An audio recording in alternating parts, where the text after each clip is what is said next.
it says, "Remember the Sabbath day to keep it holy. 6 days you shall labor and do all your work. But the seventh day is a Sabbath to the Lord your God. On it you shall not do any work, you or your son or your daughter, your male servant or your female servant or your livestock, or the sojourner who is within your gates. For in 6 days the Lord made heaven and earth, the sea, and all that is in them, and rested on the seventh day. Therefore, holy." Father, thank you for your word. Thank you for your practical instruction that you give to us as your children. Father, we know that children can have hearts that are resistant to the instruction of their fathers. We know this with our own children. We know this as ours. And we recognize that if that pattern is present in those relationships, it's likely that we could be resistant to your instruction as our Heavenly Father. I pray that you would give us soft and tender hearts this morning. I pray that you would remove the things that keep us from hearing your voice. And I pray that you would help us as your children to hear your words of instruction. And I pray that those words would be spoken this morning. So I ask that your Spirit would be present with us, working amongst us as a group, but also working on each of our hearts individually. And I pray that this morning be a morning where your Son Jesus is lifted high and exalted. And I ask these things in his name. Amen. So amongst the 10 commandments that we've been working our way through this summer, this particular commandment is unique. It's the one of the 10 that we look at as being optional. And there's actually decent reason for that, because if we look at the New Testament, we see that whereas the other 9 commandments are prioritized, this one's treated a little bit differently. The Sabbath appears a lot throughout the Gospels, and almost all of the times that it appears in the context of the Pharisees trying to manipulate situations to create gotcha moments for Jesus, where they point the finger at him and they go, "See, you're a Sabbath breaker." And what we see that Jesus, who is the Lord of the Sabbath, what we see that he does is he treats the Sabbath a little bit differently than Old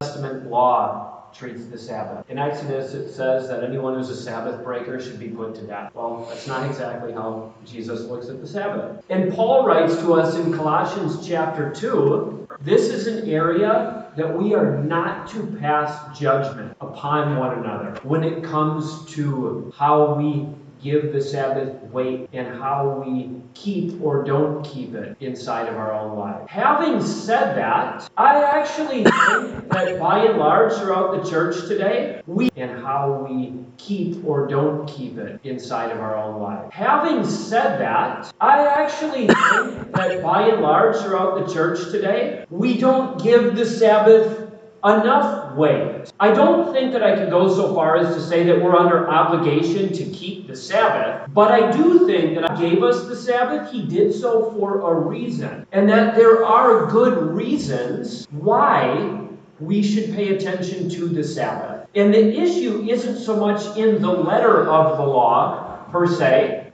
but the issue is in the spirit of the law. And where I think us to reevaluate how we treat the Sabbath in our own lives. And the best way to do that is not to treat it as a commandment that is a strict prohibition against work of any kind. But at the same time, not to just totally blow it off either. Instead, to dig up from the scriptures what God's intent was when he gave us the Sabbath, and then to weigh out whether or not that has some play in how we ought to live our lives within the context of living underneath the law of liberty, as James says. We have individual freedom as to how we might apply the spirit of this law inside of our own lives. I personally am in favor of keeping a regular 7-day Sabbath. Now, what that means, what that looks like, might be a little bit different for all of us. And I'm going to give what I think are some good reasons why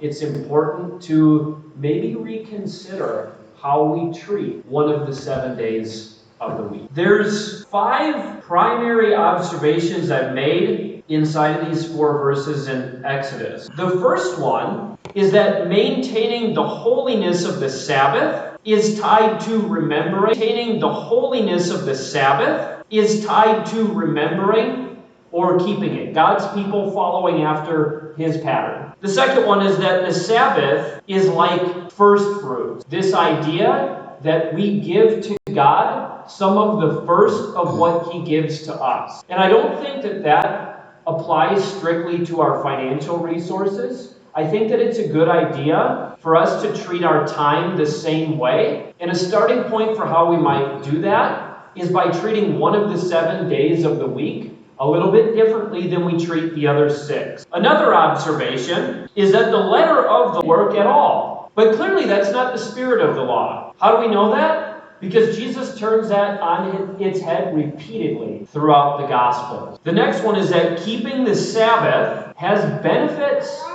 that trickle down to people that are positioned beneath us. Son, daughter, servants, if you're an employer. Animals, if you have livestock of some kind. The sojourner, those would be people who are more or less economically disenfranchised among us, who don't necessarily experience the same benefits that we do. And the last one is pretty straightforward.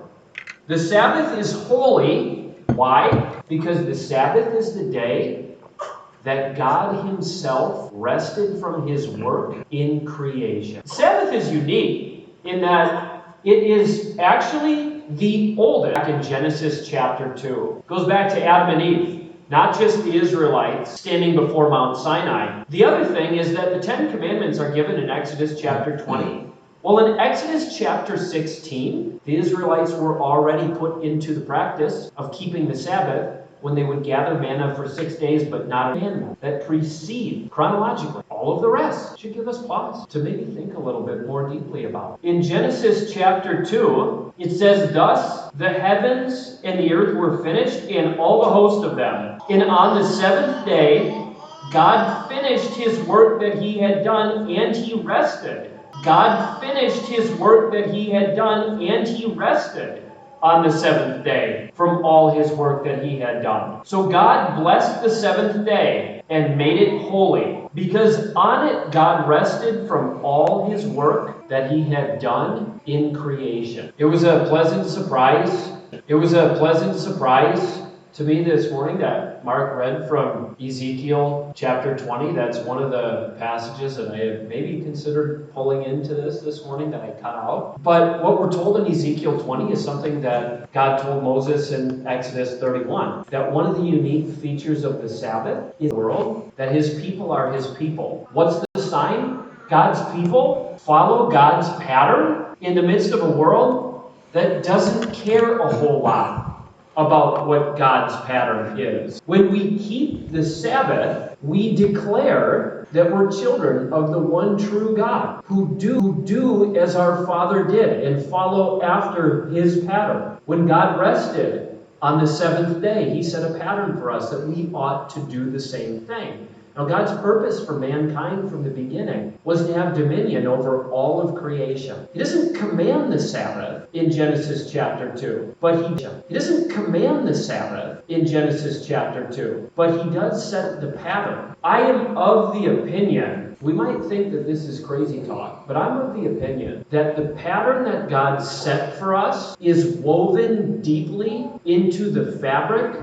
of his creation in ways that help for us to understand. And that's a reason why we should take it seriously. And there are other scriptures that allude to that as well, that we're going to get to. But one of the reasons why we should take that seriously is as children of our Father in heaven who follow after his pattern, if it can extend outward into the rest of creation, then the way that those benefits are realized for creation is through his children who actually follow after this same pattern. But Like I said, we know that while the letter of the law is not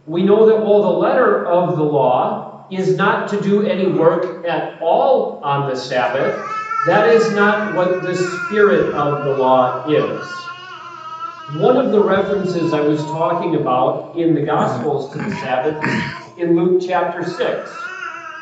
Starting in verse 6, this is Jesus here, he entered the synagogue and was teaching. And a man was there whose right hand was withered. And the scribes and the Pharisees watched him to see whether he would heal on the Sabbath, so that they might find a reason to accuse him. But he knew their thoughts. And he said to the man with the withered hand, and he rose and stood there. And Jesus said to them, I ask you, is it lawful on the Sabbath to do good or to do harm, to save life or to destroy it? And after looking around at them all, he said to him, stretch out your hand. And he did so, and his hand was restored. But they were filled with fear. And he did so, and his hand was restored. But they were filled with fury and discussed with one another what they might do to Jesus. We see here that it's lawful to do good on the Sabbath. Sometimes, in the course of doing good, when opportunities present themselves to do good on the day that we've reserved to not do a whole lot, we might have to work a little bit in order to do good. Jesus says that's a good thing. So what do I mean by the spirit of the law versus the letter? I'll give you an example. If we drive down the freeway, we'll see signs, but we know that if we're going 75 and there's a police officer on the side of the road, almost certainly we're not getting pulled over. We also know that if we go 85 miles an hour, almost certainly we will get pulled over. And that there's consequences proportional. If we're caught going 95 or 105, the consequences go up. So clearly, even though the letter of the law is to go 70 miles an hour, that is not the spirit of the law. So what's the spirit of the law? Well, the spirit is the intent or the aim of the law. It's the reason the law was written. When the people who sit around a table and try to hopefully make good decisions on our behalf, when making the laws, the spirit of the law is the discussion they're having and the thing they're trying to uphold through that discussion. So for example, I would say that the spirit of the law, when it comes to ourselves on the roads for the benefit of the people around us. So let me ask this. If a person's driving 60 miles an hour down the freeway and 100% of their attention is on something other than the road, is that person in violation of the letter of the law? 100% of their attention is on something other than the road, is that person in violation of the letter of the law? Are they going to get a speeding ticket? No. Actually, they won't. They won't get a speeding ticket. Why? Because they're going 60 and the speed limit is 70. But is that person in violation of the spirit of the law? I would say yes, absolutely. Why? Because they are not policing themselves for the benefit of the people around them on the roads.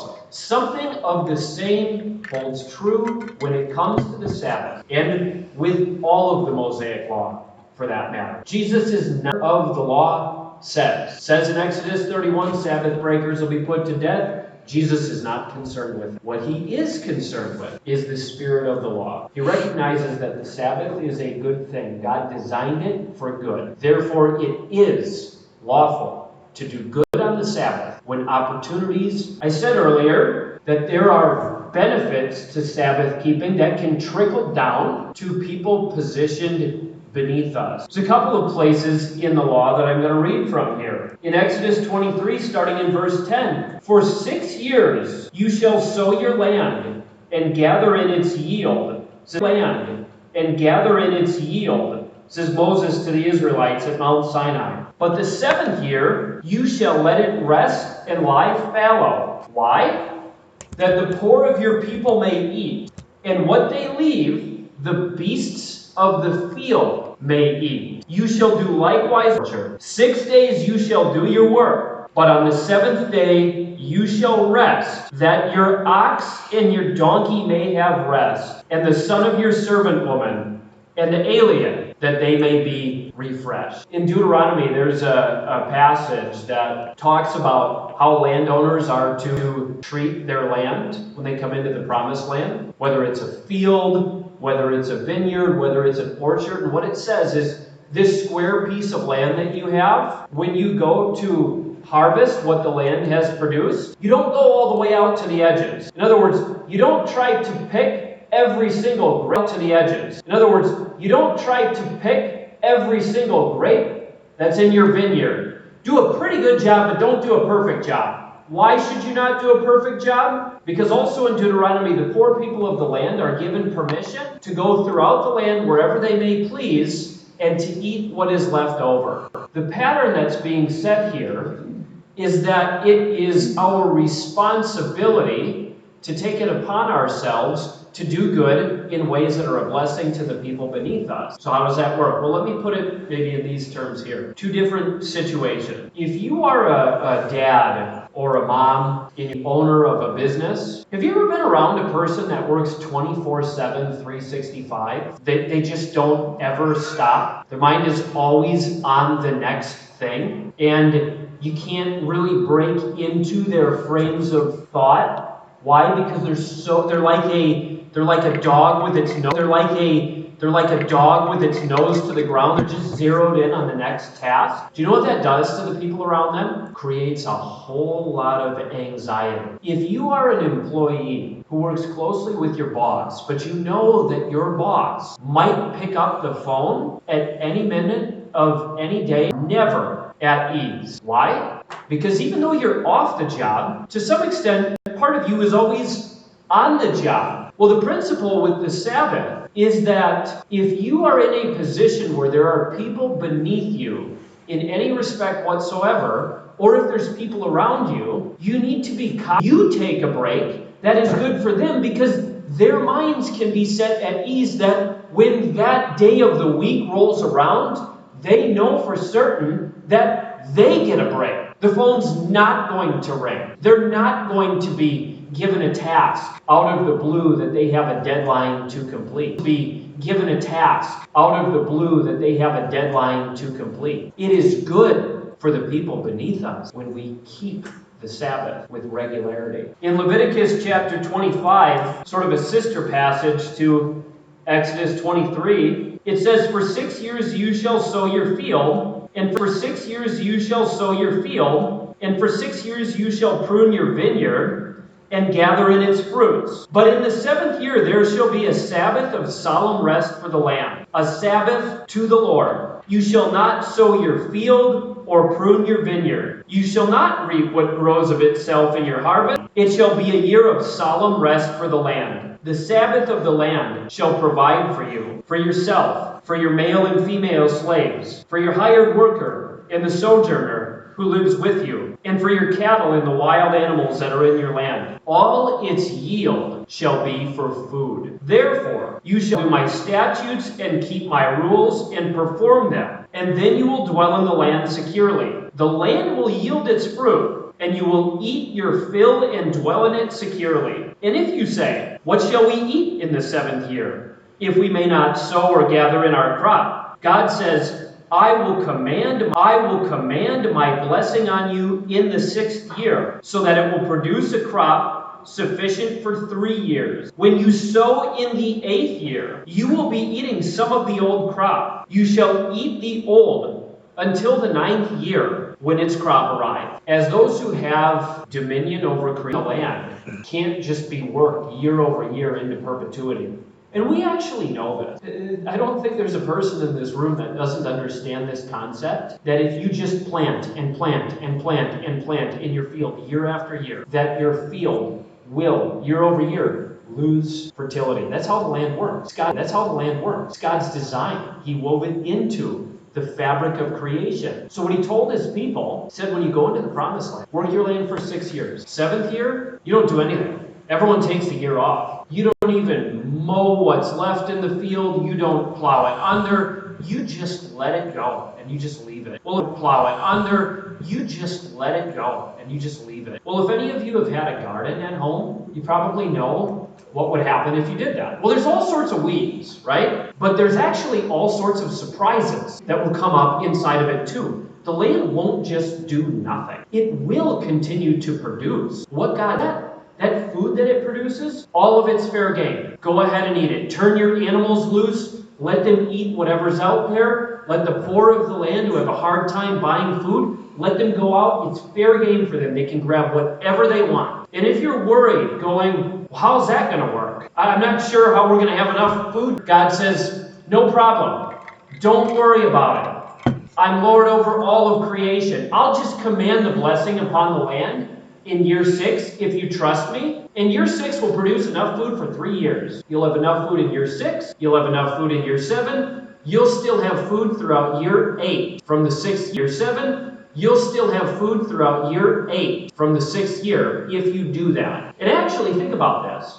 If you have an accumulation of food as a result of letting the land have its Sabbath in the 7th year and God commanding its blessing in the 6th year, carry that 7 over time, you continue to accumulate food. Now, that might not be our experience, but then again, do any of you know anyone who is managing their land in this way? This isn't really something that we do anymore. But I take it in faith that God means what He said, and how we might apply that principle is not exactly all landowners here who are managing big pieces of land. If you trust God, He will provide. That we do know to be true. And in fact, you can't take a Sabbath, you can't give yourself any rest unless you do trust God. There's a couple of other reasons you do trust God. There's a couple of other reasons why I think the Sabbath is a good idea for our souls. It says in Isaiah chapter 58, if you turn back your foot from the Sabbath, from doing your pleasure on my holy day, and call the Sabbath a delight, and the holy day of the Lord honorable, if you honor it, not going your own ways, or seeking your own pleasure, or talking idly, then you shall take delight in the Lord, and I will make you ride on the heights of the earth. I will feed you with the heritage of Jacob your father, for the mouth of the Sabbath. It goes back to that first concept that I was talking about. If we can set aside one day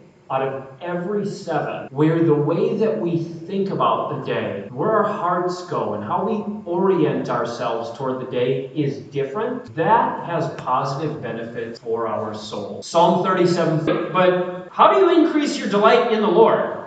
It's not exactly the most straightforward thing. The closest I can come to finding a place in the Bible that gives us a little bit of instruction as to how to do that is right here. If you honor it, talking about the Sabbath, not going your own ways, or seeking your own pleasure, or talking idly,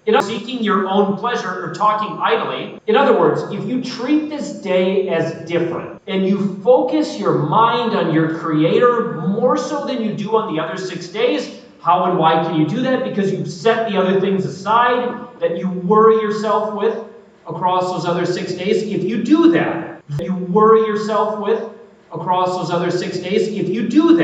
then you shall take delight in the Lord. Well, it's possible that if we're in a pattern where for 1 out of every 7 days, we put everything else off to the side, we clear the deck, we give the day to our hearts on Him, we put aside the things that we do for our own pleasure, and we place emphasis on our connection to Him with our souls, it is possible that we would actually observe over time that our delight in Him would increase. Maybe the reason why that's the case is because